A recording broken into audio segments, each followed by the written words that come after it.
Hey everyone, it's Mike with It's Pittsfield Tonight. I'm going to jump right into it, and I'm going to start with last night's city council meeting. So if you didn't catch that, wow, that was a very interesting one. And there was a few things discussed. The two big ones were, one, this company relocating here from Troy. They make some kind of clamps, I believe, that are used on certain aircrafts like helicopters and certain aircraft. But they were asking for $300,000, and with the stipulation that I guess like over so many years, maybe 10 years, whatever it was, that they would be hiring up to 6 people or something like that, and jobs that would be paying, I guess, somewhere around the $60,000 a year mark. So that did get approved, and that was good news. That was good to hear that. Then the other big thing was, with the Economic Development Fund, was the mayor's At Home in Pittsfield program. So I've mentioned that in yesterday's video. If you haven't seen it, it's right on. It's still on the page. You can check it out. And basically what that is the mayor a year and a half ago proposed this program where she wanted to take $250,000 out of the Economic Development Fund and use it to give to issue forgivable loans for people that fit certain qualifications for exterior home improvements, like a roof, a porch, siding kind of thing. Had to be exterior, had to fit a certain rules that they had.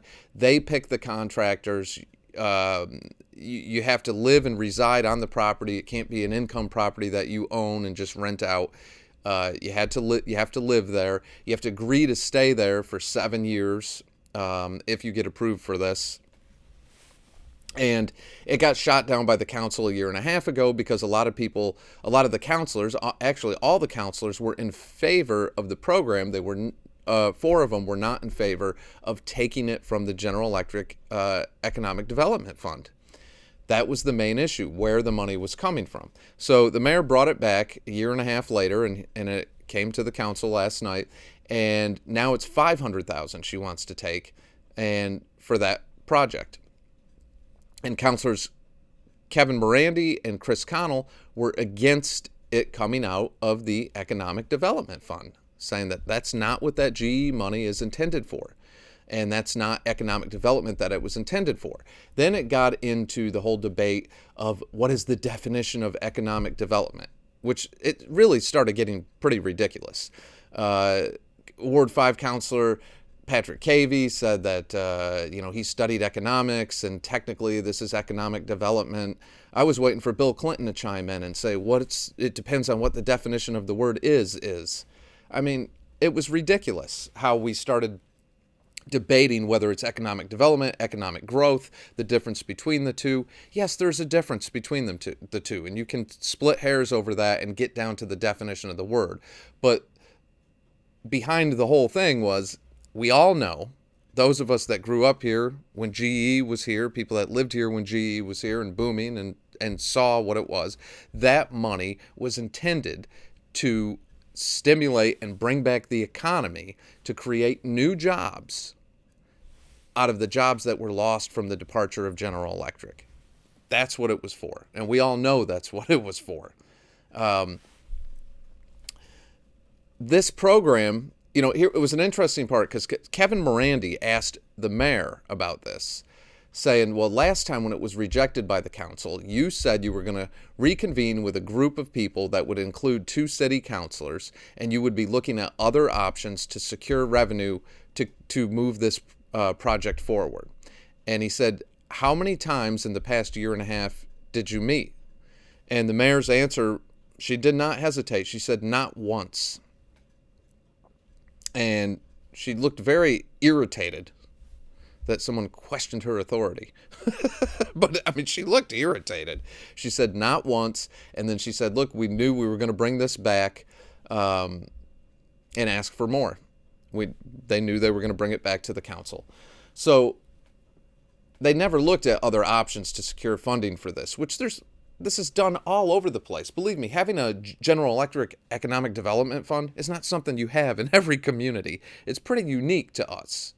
So when other communities and cities have implemented this type of project, there's all sorts of ways to secure funding through private capital, through federal funding, through state funding. There's ways to do this correctly where you can target streets and neighborhoods and really make a difference.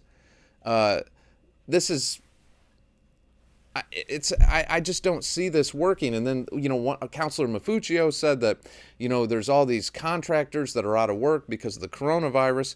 And I'm glad Christopher Connell, the Ward 4 councilor, brought up that that's not true, that most of the people in construction and contractors right now are overwhelmed with work. That I know for a fact from some of my friends. They're working, some of them are saying that they'll be working straight through the winter even. They have so much interior work. They're overwhelmed with work. So it's not going to stimulate and create new jobs for contractors to come in. That's nonsense to say that. It isn't going to. Look, I get that people's intentions are well and their heart is in this in the right place, but we all know what that money was intended for. And it's intended for exactly what it was used for with the item before that, which was that company that is making these clamps for aircraft. That's economic development. They're creating jobs. They have to stay here for X amount of years. There's certain plateaus or benchmarks that they have to hit to be able to receive that funding. That is what that money is intended for. We don't have a lot. Yeah, we're getting another $8 million in there because, the mayor of the city said, sure, go ahead and put a PCB dump in Lee. It's not in our backyard. We'll take the extra $8 million for that. That's basically what happened. That's saying it kind of crudely, but that is what happened. So we'll have probably somewhere around 11 or 12 million back in the Economic Development Fund. Then it got to, if this doesn't sound confusing already, it got to a point where Chris Connell, the Ward 4 councilor, said he started to get ready to vote. They were still discussing it, and he said charter objection. And when a councilor puts a charter objection forth, it stops everything. It stops all conversation and everything, stops the vote until the next council meeting. And then that came up for debate, which our city solicitor, Stephen Pagnotta, I was a little worried about him. I thought something was going on. I wasn't sure what was going on. But then I remembered, how he kind of messed it up when they were trying to have Christopher Connell thrown off the council, which should have never happened. That was over where he was domiciled or not. And the law clearly states and gives examples. It took me, I'm not a lawyer, it took me 5 minutes, if that, to look it up. And they showed clear examples of how that works. So he was wrong on that issue when that council meeting came forward. And then last night, he was back and forth. Anytime a counselor said, no, I think Christopher Connell's right, he said, yeah, he's right. And then Earl Persip said, no, he's wrong. And he said, yeah, maybe Earl's right. And then Helen Moon said, no, I think he's wrong. And when we go to the vote, and then he can put a charter objection forward. And then he said, yeah, maybe Counselor Moon's right. And then finally, Counselor White, who was running the meeting, he's the vice president of the city council, because Peter Marchetti was not there and couldn't vote on this anyway because he works for one of the banks that is involved in this project.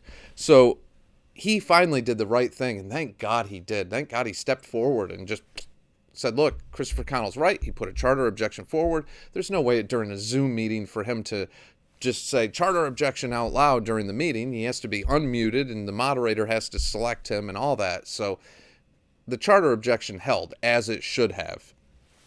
And now this will come back the next council meeting. But it got hostile. It got heated at times. And it was very interesting. If you haven't seen that one, it's worth going to take a look at. I believe it's on the wonderful Pittsfield Community Television's website. Maybe even on their Facebook page, but on their website. Those beautiful people at Pittsfield Community Television. So check it out. It was very interesting. And I don't know. I don't see this being economic development the way they're trying to use this. I think there's better ways to do it. to make sure it benefits everyone in neighborhoods, that you're not just selecting a few here and there. When they talked about, well, it gives the community development director, Deanna Roofer, said it helps build equity in their homes. A roof does not build equity in your home. How is that building equity in your home? If she's referring to it as equity like you could borrow against financially, that's not true. That is not true at all. How does a new roof change the value of your home? It doesn't. It doesn't. That's basic maintenance. And with the stipulations, the household income can't make more than $100 and something thousand a year. I think 106 or 107,000 a year. If you're making that much and you can't afford a new roof, that's a problem. So anyway, it will pass. I guarantee this will pass when it comes back next time. It'll pass 8-2 is my prediction. And I wonder how much of the 500,000, I hope it gets asked, how much of that will be used for administrative fees? We always see a big chunk of funding always being used for administrative fees. So out of this 500,000, will they take the 20% that the law allows? Will they take $100,000 of this for administrative fees and still call it economic development? I'd like to find out. Or maybe it'll only be 10% this time. They'll only take $50,000 for administrative fees. But they will be taking a chunk of it for that. I guarantee it. So, I don't know. If you're for it, I understand why some people are, because some people are desperate and they want to get work done that's much needed on their property. But there are better ways to do this, and it could have happened a long time ago. It's just the mayor didn't want to. She didn't want to look at other avenues. She just said what she said to the council to shut them up, and knew she was going to bring this back. And it would be much easier to just take it out of the Economic Development Fund. So that's that. And just to close it out, coronavirus cases, I mentioned that in the last one, are up drastically. We're hearing a lot about these numbers, and it is kind of scary. We're coming into the holiday where a lot of people are irritated that they can't do these gatherings. They can't have more than 10 people at their house. And a lot of people were very irritated about the 70 or 80 people that showed up, the mayor and all these city councilors, to celebrate in a park and put on their best Elaine Bennis moves in that video. If you haven't seen that, please check it out. But it really isn't funny, because granted, they were in compliance. They were in an outdoor public space, and it was a political venue, which excludes them. It's the governor states that in there. It excludes them from these things, from this ordinance. So they were in compliance. They did have masks on. They were not 6 feet apart. Maybe some of them were at times, but they weren't. But that should have been leading by example. The mayor should take into consideration that,